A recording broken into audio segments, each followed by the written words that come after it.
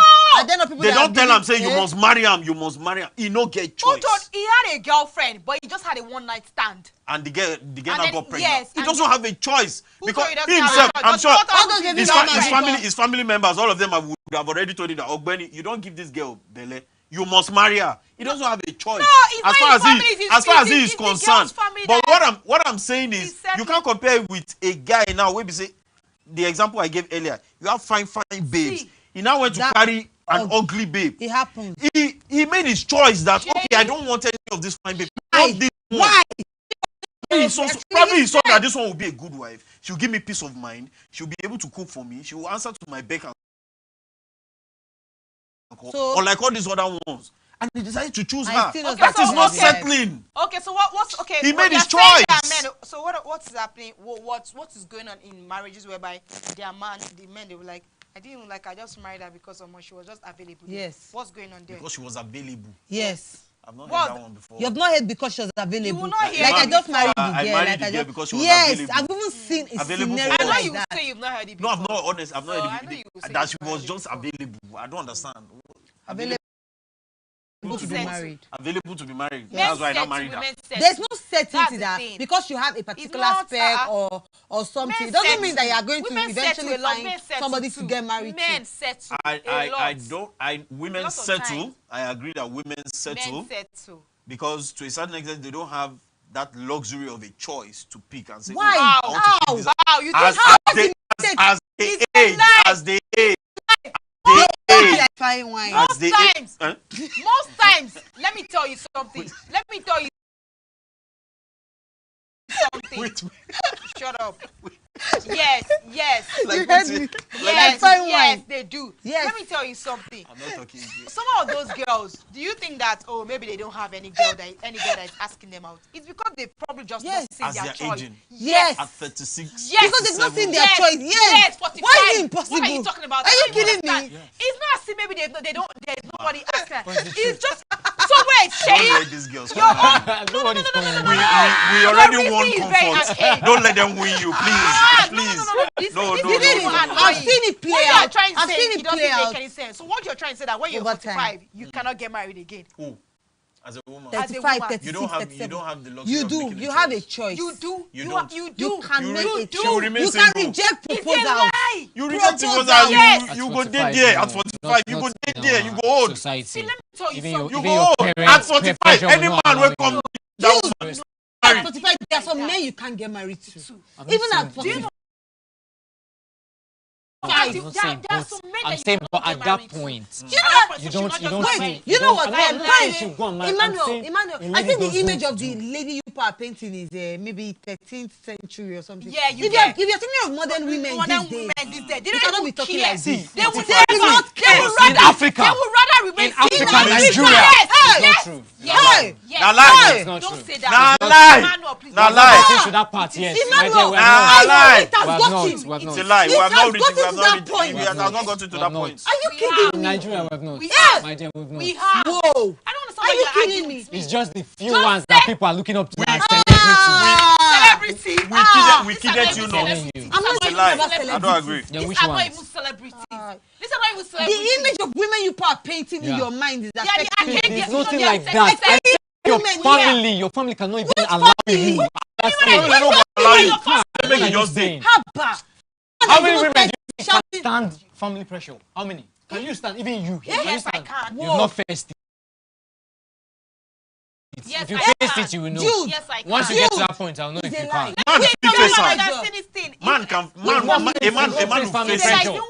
You not face family pressure. Can you face family pressure? Men don't know how to stand pressure. Hey, Jesus! Men! Especially when they are born. Joanne keeps shooting this gun. This evening. Boom. Men do not like this one. We're not agreeing with this one.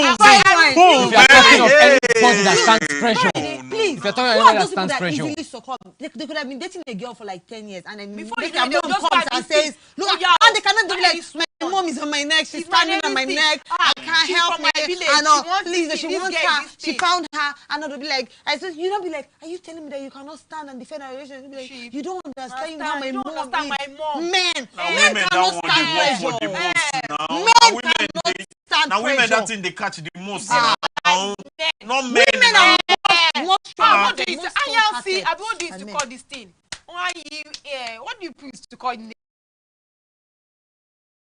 My mama said, my mom said in Igbo, name C or something. Mom C, this thing. My mom said, you and now brand and now my mom said, my mom said, one Igbo man told you that. Oh shit. Women are more strong-hearted than men. Men do not have the wherewithal to especially when their moms start coming to tell them that no. See this woman, she's not from the city woman. She's a city woman that will come that will not be following other men. Look how she's dressing. See how she's dressing. No, but you know, he'll not be like, but I've been dating her. It's like picture people are painting is the 13th century picture. Modern men, look at them. Modern men like you and Sheyi. Modern men. Like push me and Sheyi from where? Can you stand your mom's pressure? My mom's pressure. Can you stand her pressure? My dear, see. If she stands on your neck, can you stand? Well, let me tell you.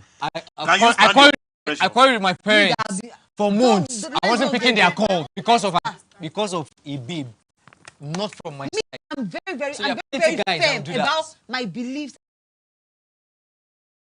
and my thoughts, and I stand by them, regardless of pressure. Really? Yes. You can face your family. Yes, because I want my best interest first. Even when your family say they will disown you. No. Disown me. One. They will not even say they will disown me. Exactly. Two. Why? Disown me to what? Because you don't want to say what like disown me too. No, I'm not from that kind of family. No, it's not even possible. You can't disown me because let's just say you're from that kind of family. No, let's work with that. For the sake of argument purposes. Well, I'm not from that kind of You need to think about it. You need to think about it. If you're from that kind of guy, if you're firm-hearted, you'll be able to influence their opinions. You will be able to influence their opinions. You will work with what we've said, or else we'll disown you. To where? Cotonou? Canada. We're Africans. Can't do without your family. Whoa. Yes. Whoa. You see, like this for themselves. You could not agree for the family. You see what I was telling you? Just hear what Emmanuel said. I'm not telling you that you should not defend, but I'm saying, can you do without your family? You know the place of a family. So you're saying that they're not toxic families? Like they're not toxic families? And today their parents are, but the ratio to men is lower. My dear. No, my dear. Wrong. Men go against their parents the most than women. Yes. It's difficult to find a man that is actually willing to go. What he's saying is the truth. Let's not argue it. Let's not argue it. It's difficult to find a man. Is it when the men that especially when they are mom start saying, especially when they are mom. They'll just say, you see the women. I'm not saying some women can't be pressured. I'm not saying that they are. But don't come and say that a lot of women they will just give in like that and say that okay, I want to marry. If they will elope, what you're trying to say? A woman will even stand like women there's so many times they'll be like, oh, I'll force my family because they never even supported the marriage. Exactly. Like there's no, it's just me and my husband and my exactly. Do you know that I know? I actually know about a woman like that. So she actually thought her family were so wealthy, and then this guy she actually liked him from her program. So she liked the guy and her family, they vehemently. Do you know, like she left that city they were in. She relocated with that man against, like for a year, even when she gave birth to her first child, like it was later like they came around, like she still tells her story and she's like, I stood by this man. Like it's not as if today he's like anything, like they're just fine. But still, like you can actually see the fact that she's willing to go all out 100. Those women, that woman. Do you know how many guys have done the same thing? Do you know how many guys have done the same thing you are saying? Do you know how many guys? Now guys know they even send family safe. No. They bullshit family anyhow. It's a lie. This thing is saying. This thing is saying. Do you know the only part? Do you know the only time that men bullshit family are not is to engage in peer pressure? When it comes to the real thing, nothing. I'm telling you, you don't know. That's why she doesn't know. Nothing. I said, I'm so sad. Men for her to say that it's only when it comes to peer pressure, that's when men flex muscle. That's when they flex muscle. It's to the family that men. You never see when man they climb papa and mama. Say I don't want to see people in my house. Simple. And what are you saying? Yes. Yes. Those ones are in the movies. No, which movies? Which movie? Which movie? Hey! Even this one you said is in African Magic now. Showcase. You said that she left Wait, her she parents left her parents and went to that time. Only in Now film African for Magic. African Magic. Now African Magic now. African What's the name of the Epic Caro? beside me. That's the name of the film. And most times the girl's name is Caro. Hey! Caro or Scholastica. Ah. But you guys, the good thing is that you know the truth. What truth? The good thing is that. Back to the topic. I just know that it's not. There's nothing like it's only female that settles. Men I settles. say it's only female. I say it's only female. It's only female. Men settles. Wait, are you actually saying that it's only females that settle? No, the both gender settle. I don't. Wait. Some men may settle, maybe 2%. May settle. May settle. Really? You would never. Say you really? Before you know it. Before you see a guy that settles, Have you not met guys that settle? It is the guy's Have you met preference. guys? Have you met guys that what he prefers? Oh, suddenly his preference when he got married to the woman, then his preference rebranded. There was a rebranding. You know when a guy settles, like when? the example you guys gave. Maybe for example, he impregnated someone, and then the family said you must marry her. He has to settle for that one. That's not the only. But not there when are some people. a guy is still like, 30. You not even be like, why did you now marry this girl? Exactly. He will pick his spec. Understand? Why did you marry Pick this his girl? spec now. You'll be hearing things after a week of You marriage. say, why did you marry this They're girl? already fighting. They never even show this. You Like, why do people not get married? why? Like, well, And he's already that one like, is due to other factors. It's not because he settled. no, It's due to other it's factors. because he settled. Probably he didn't know her character before. When she got in, he had not seen. He didn't know her character, but his preference changed. But he didn't know her character. I thought it was character that made him settle. I thought it was character that made him settle. No. I didn't say it's character that made him settle. So after This is only so character. one week that you now saw her character. Before the wedding, you didn't see her character. Character. After that one, Her character adjusted. There was a Get shift. married, do you think you will know the character of your husband 100%? Okay. Yes or no? No answer. Yes or no? Who is talking? Will you know the character of your husband? Does he know his character 100%? Wait, Even him, he doesn't know. They always dull. Even him, he doesn't know his character 100%. Will you know the character of your husband 100%? You can never know anybody's character. So what are you saying? What am I saying? But you should know enough. You should know enough for the marriage to be sustained.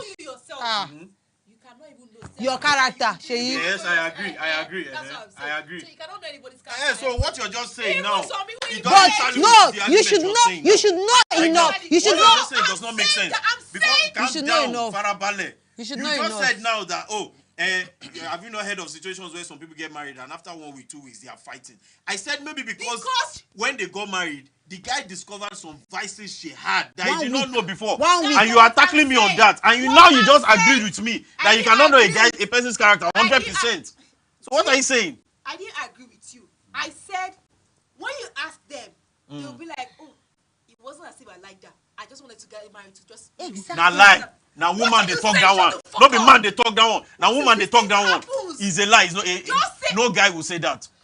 No guy will say that. That I just married her. No, it's not possible. You know, I just married her. That what? Joy. No.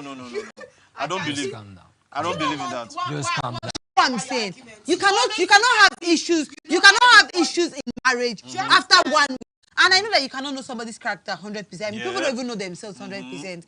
But you should know enough to sustain the marriage. Like, why 1 week? Like, I don't get how will you get married in 1 week and then you just scatter and then you tell me character. And again, remember you talked about. Are you saying all those people that their marriage scatter after 1 week is because they settled? Is that what you're saying? No, Sheyi.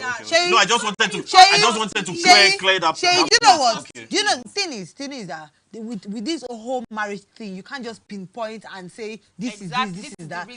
But the thing is, when we're talking about settling, there are actually guys that just get married. You never even be like, wow, see, like, why is it like, me, I beg, I just want to marry, like, no time, I just want to marry. Like, I just want to marry person we are not like. I just want obviously. Shay, what you are trying to say? Obviously, that's it. Wait.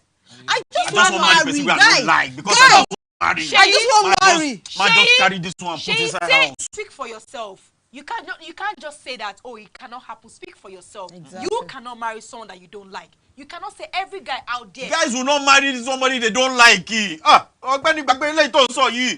guy will marry somebody he does not like. How can you say? It's not possible. How can you say no guy? No guy. I'm telling you. He's married. He must see something where he like. Either maybe the babe get money or her family get money or something. You can't tell me that a guy will not marry someone that he does not like. He doesn't like at all. No. Don't tell me that. Now women they do that one because they don't look and say, I need to. All my mates are married. Me too. I want to be married. Even if the man, let it shall be a man. If you shall put me in his house. 80% of men marry people they don't like. 80 what? 30. You are an arm robber. Up to 30%. You are a bandit. You are a bandit. You are a bandit. What? You are happy marriages. Yes, and it doesn't change the fact that it doesn't mean that because wait. For women, I agree. It doesn't mean that but for men, an unhappy marriage. What you're saying. That now means that. You know what you guys do? You just pick a part of the whole thing I've been saying, and then now say, oh, and do you mean that? Do you mean that words? Quote me not. What I am Why saying. shouldn't we quote you when you are saying it? See, don't take it out of context. That's what I'm saying.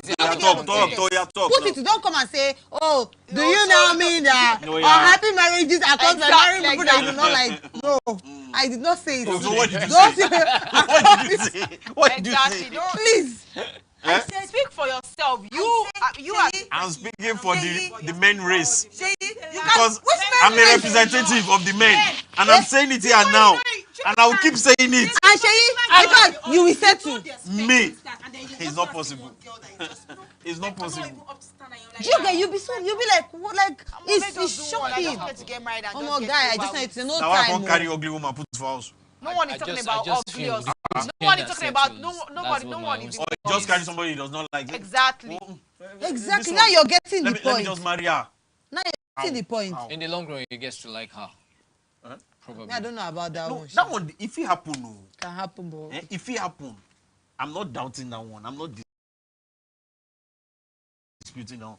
But what I'm saying is that there must have been he go get something when the guy like something. Yes. He chose her. It's not as if he didn't have a choice. He chose her. Exactly. Do you know what she is trying to do? You know something. Some guys, they feel pick ugly woman. Say they won't marry this ugly woman because they know say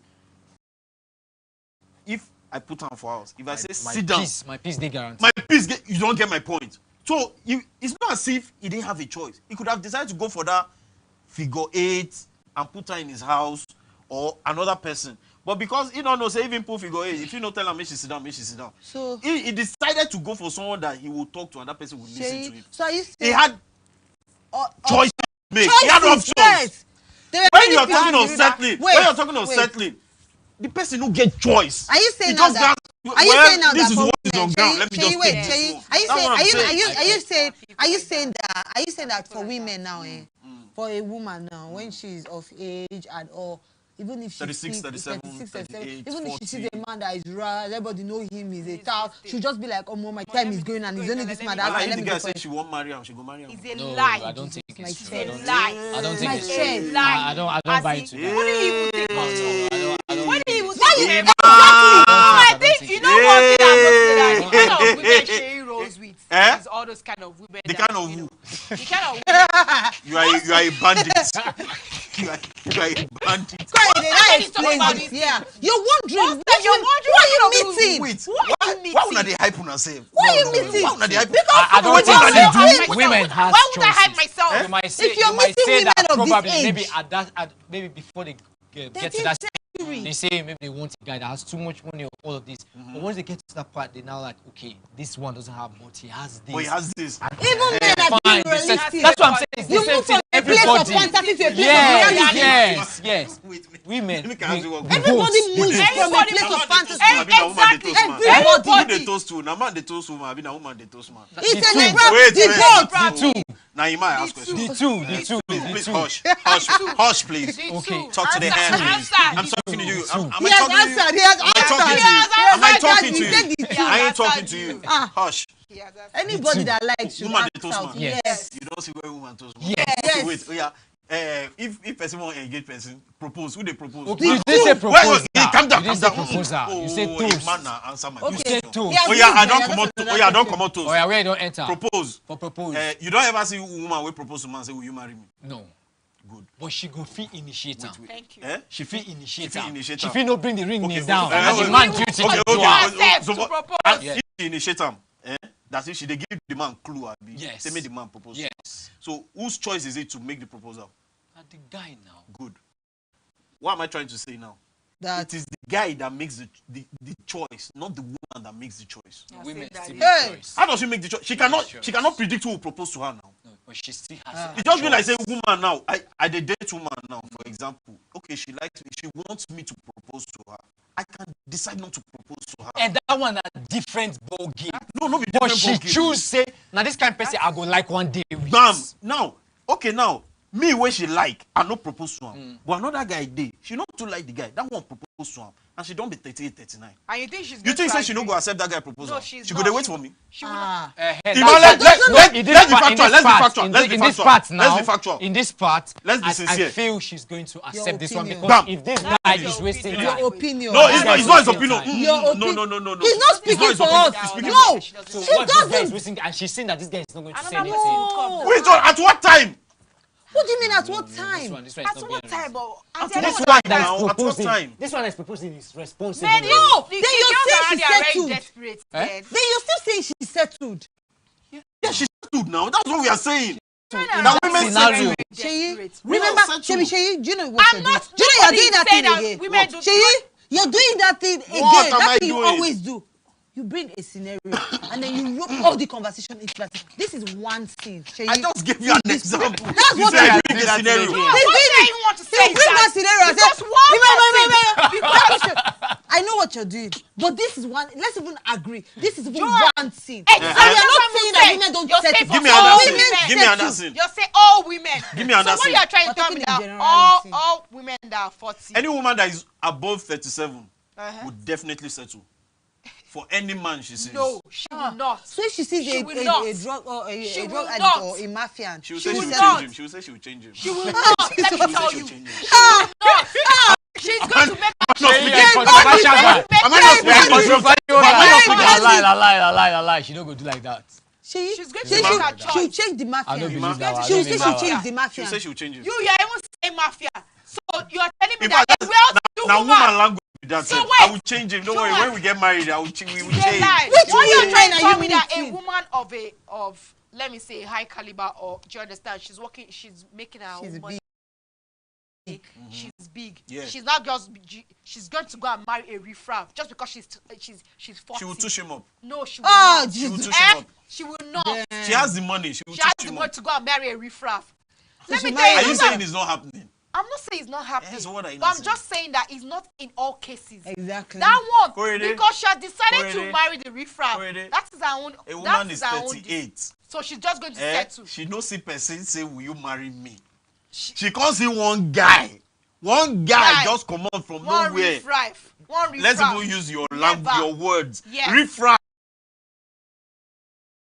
Yes. When use you it. no get money, you no get car, you She no will get not anything. settle. She will The not guy settle. can't. She can't see say the guy is. See, Is so not. This guy go give am This peace. guy go give am So peace. because she's a Eh? guy, like so because She she's a can't Listen, propose. the guy give The him guy now peace, so- propose to her. Sheyi, She will not say, no, if I you won't raise- marry him. if I you will This raise- guy wait. is going to give me peace. He's going to make a For- good I'll marriage. wait for Prince Charming. give her. Let me wait. No, no. I'm not Even talking if you about don't go no. give her peace. I'm not No, talking no, about that giving one. it. She don't Giving go her compete to peace. give her wahala. I'm not talking about giving her peace. I'm talking about maybe just a random person that she doesn't even have anything for, or someone that. Except because before they get to that stage of actually knowing if she'll give him No, peace or I not. don't She's think a going lady to will settle settle. for that kind of person. If you said this 20 years ago, I 15 years agree. ago, I I promise. would agree. But today, today, no. no. Sheyi, Especially the girls if like I- Korede that are stubborn. No, lie. All this thing I lie, John. What No. you dey tell me?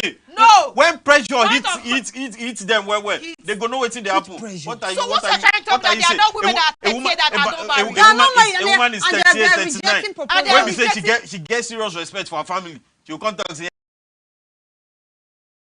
no, I'm an for this independent family? woman. Independent waiting.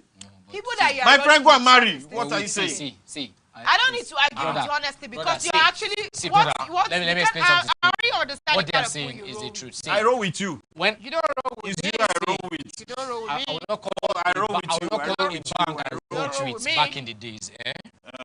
One of our branch manager then, as at then I knew that she was close to 38. Since then till now, she should be in her late 40s. She's still not married. She get money pieces. Baby go stay Saturday, you just say, I dey go London, I'll go watch Arsenal match. Now die hard Arsenal fan. She get mad money. Why you think say she never married? She don't marry up to now. I dey tell you. No, man, I so are men not coming to no, her? men they come. Men they come. Maybe she don't see. Why you think say she probably doesn't want to maybe she don't see the kind of person she Exactly. That's even it.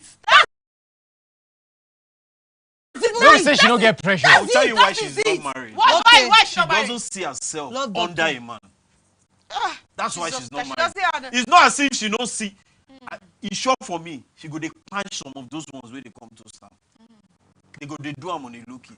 But she doesn't see herself submitting to a man. That's why she's still not married. That's why she's not married. It's not as if she has not seen her spec. Is this not choice? So is this not choice?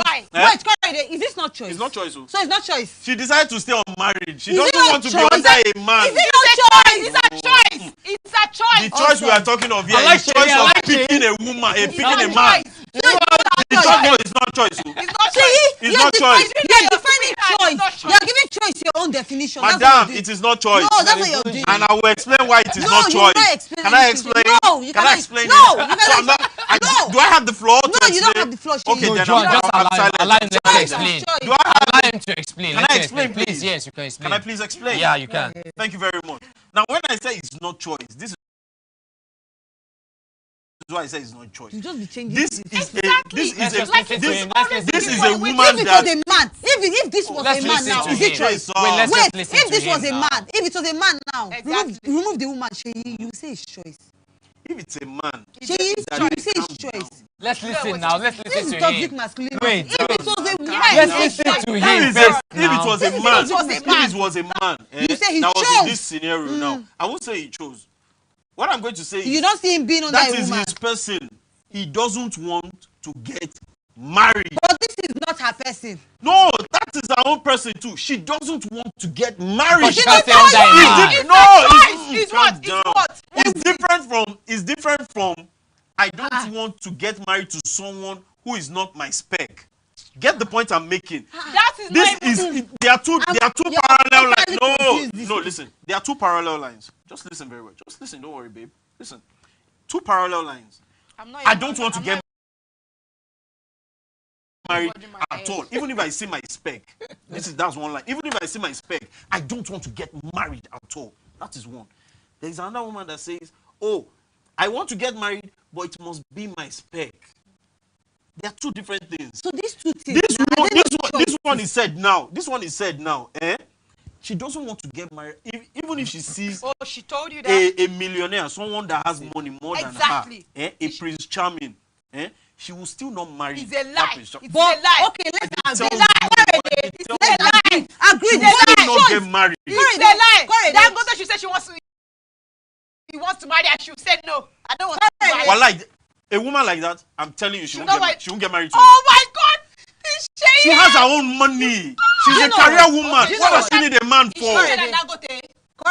Thank you. Do you know what I'm saying? My darling. Do you know what I'm going to say? No. It's still choice. It's still a choice. When you start saying, I do not want, when want is involved,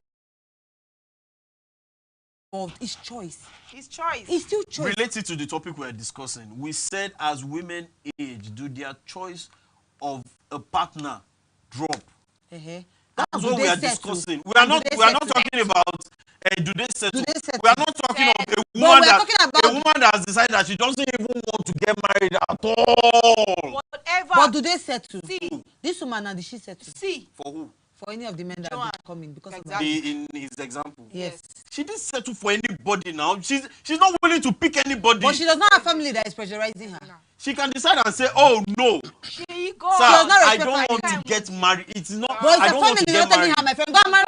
No, yeah, they can tell her to go and get married. And she will tell them that, oh, I don't want to get married. These are the women that we want in your mind. Where you're not the 10th century women. We want this kind of women. How many of them? How many women of today can decide and say, I'm not going to get married in this life? How many? That was why I said that question. That if you said what you said, if you said it 15, 20 years ago, I will agree. But now, in this, are you saying that now, babes are willing to stay unmarried for the rest of their life rather than settle? Is that what you're saying? I'm not saying that I'm not saying there are not some women, but you cannot say that. It's a thing for the female gender. Some people say they are not even up to 30. And they said to yes. Just because they want to get married early or something. But for you to say that all women in the whole of this world, they settle. You are nodding your head like a gamma lizard. Well, that's what I'm saying. It's not possible. It is not true at all. I hear you. Even let me tell you, even some women that they are not even as rich as the person you're talking about. Yes, they will still say no. I'm not going to go and marry any riffraff. Any riffraff. I'm going to wait. I don't care. Now, even now that and if they don't see their spec, they will keep waiting till it's eternity. not about spec. Nobody's talking about spec. They just don't want to get married to. That's what I'm saying. We all know that when as you get older, you know your priorities change. Yes. Do you understand? It changes. You are more in touch with reality. You're more realistic about your choices, about what you want. You understand? You know.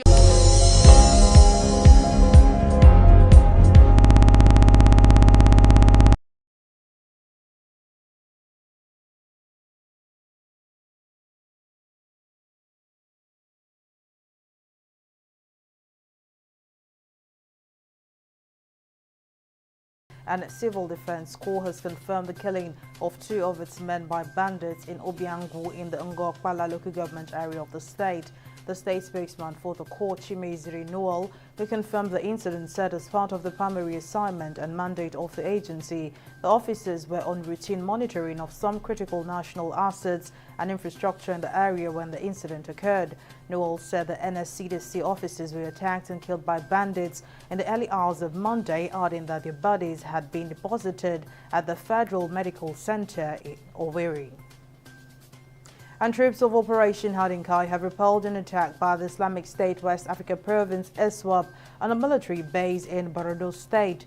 According to Zagazola Makama, a publication focused on the Lake Chad region, the terrorists were said to have invaded Kunanri, a village near Buraita town, at about 3 a.m. on Monday. The publication said the terrorists attempted to invade the military base, but they were met with stiff resistance from the troops.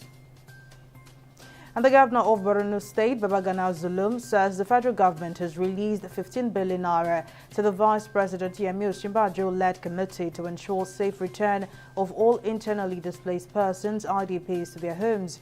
Zulum, who is also the vice chairman of the Committee on Management of Repentant Boko Haram members, repatriation, return and resettlement of IDPs, spoke on a visit to Darussalam IDP camp in the Lak region of Chad Republic.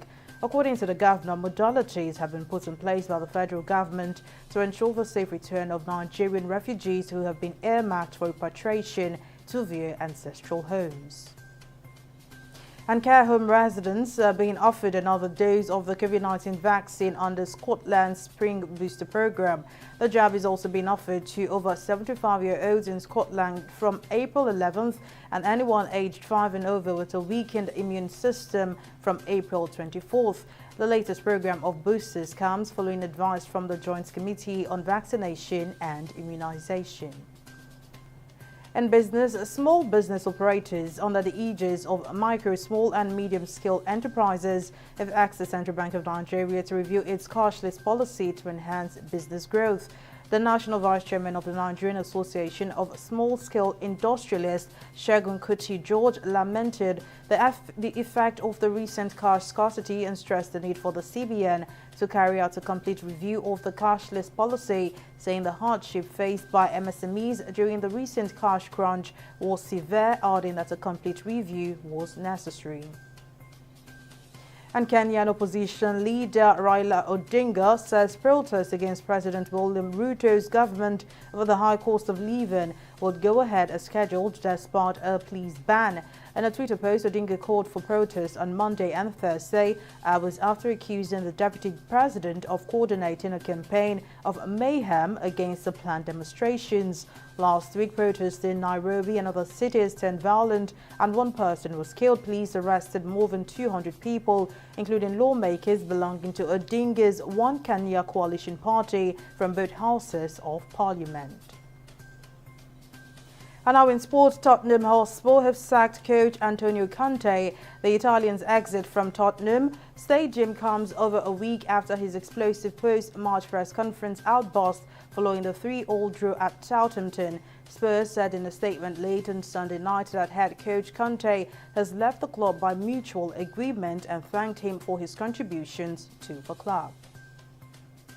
Now that's the latest from the newsroom. Join us again for more updates. Thank you for watching.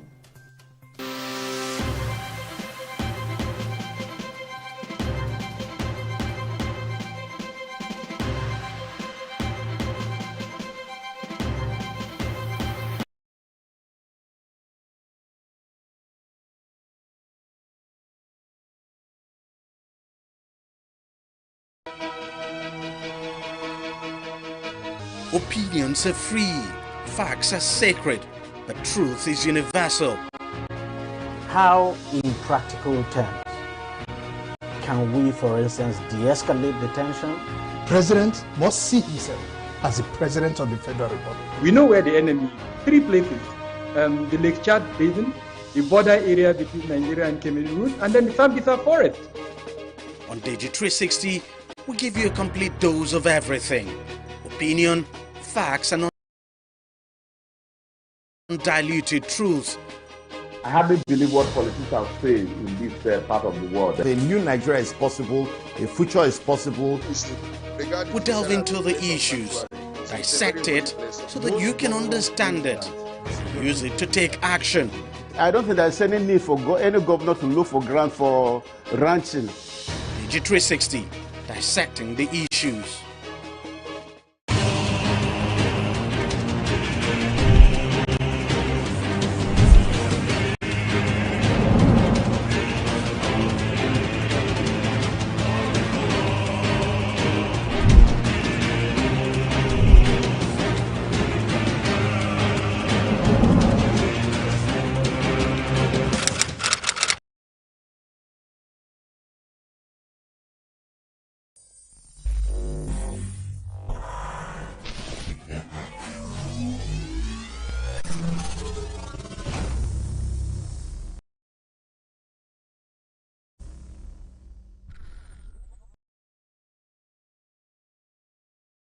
Whether you call it democracy or election result different from the real one, or transmission, transfusion, transition different from transparency. You are not far from the truth, but I hope the government will truly be a town hall different from Bala Blue. In 2007, late President Yar'Adua, in his inaugural speech, admitted that the election that brought him to office was far from being perfect, and subsequently set up the retired Justice Uwe's Committee on Electoral Reform. Whatever happened to the robust recommendation of that report that the appointment of INEC chairman, national commissioners, and resident electoral commissioners shouldn't be the sole prerogative of the president? Today, nobody is bothered again, and yet we expected an election different from Bala Blue. Anyway, that's our topic for another day.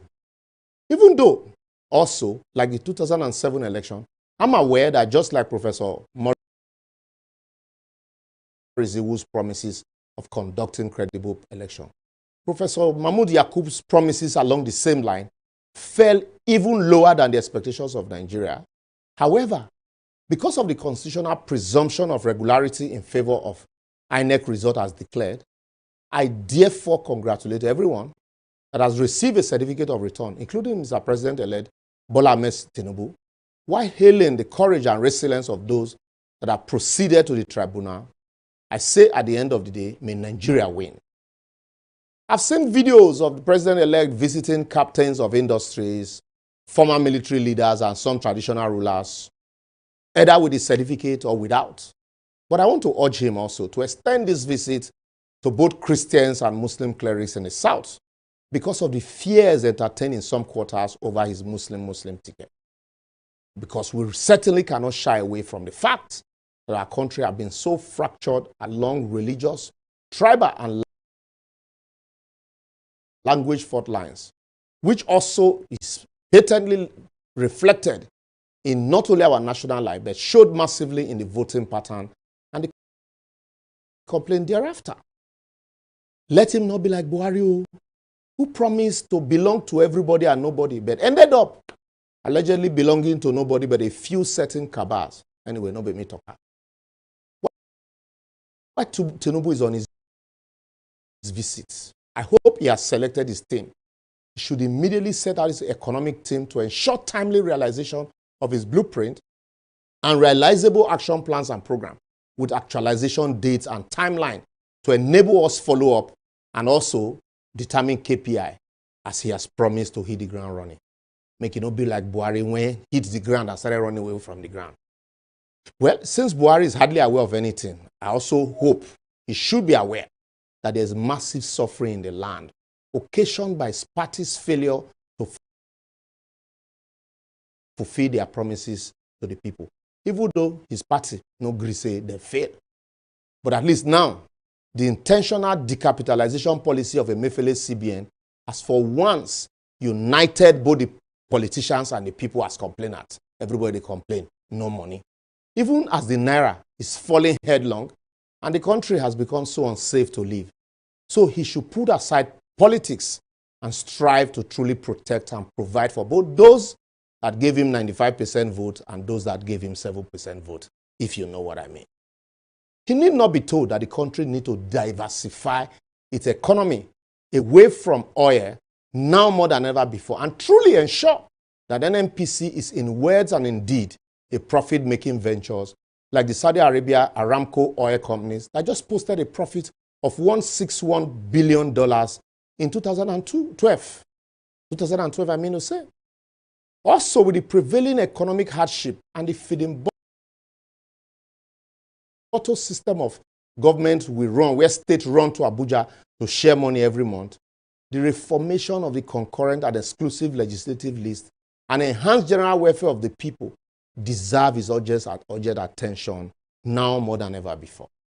We also cannot overflog the fact that his government need to create massive employment for our teeming youthful population and find way to not only export cassava, agbado, grains, and other agricultural produce, but also provide electricity that will enhance processing of these goods, boost food availability, industrial job creation, and improve manufacturing.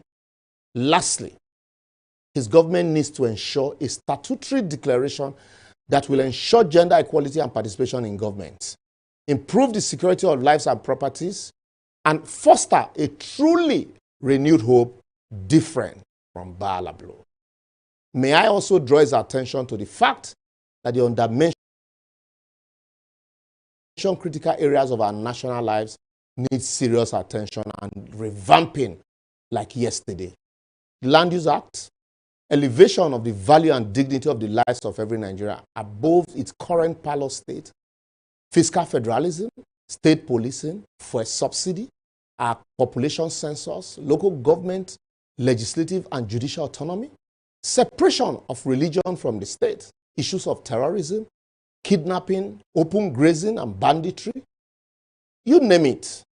Don't just tell me the list is too much. Add your own as the team. Plenty. After all, he begged for the job. I will therefore advocate that until the incoming government builds bridges to unite, diversify the economy, and rekindle true hope in the people, and the people also putting their government on their toes to deliver on their campaign promises, soon we will not only be talking about a town hall different from Bala Blue, but our country will not be